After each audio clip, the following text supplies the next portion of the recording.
স্বাধীনতা দিবস উদযাপন। তো হ্যালো ভিউয়ার্স, কেমন আছেন সবাই? আজকে আপনাদের জন্য আবারও একটা ছোট মিনি ব্লগ নিয়ে আসলাম। আজকে আমরা স্বাধীনতা দিবস উদযাপন করব। তার জন্য প্রথমেই একটা চুলা গর্ত করে বানিয়ে নিলাম। তার চারপাশে ইট দিয়ে বেড়া দিয়ে রান্না করব তার জন্য। আর এদিকে সব সবজিগুলা কেটে ধুয়ে রেডি করে রেখেছি, জাস্ট চুলায় বসায় দিব তার জন্য।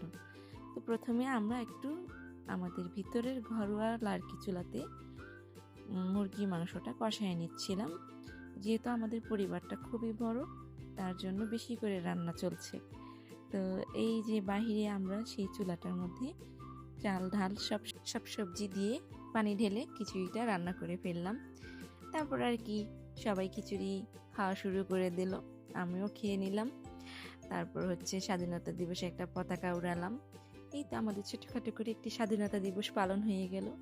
আগের মতো তার স্বাধীনতা দিবস নেই, তাই ছোটখাটো করে করলাম। এই তো আমার প্লেটের খিচুড়ি। এই ছিল আজকের দিনটা। আল্লাহ হাফেজ।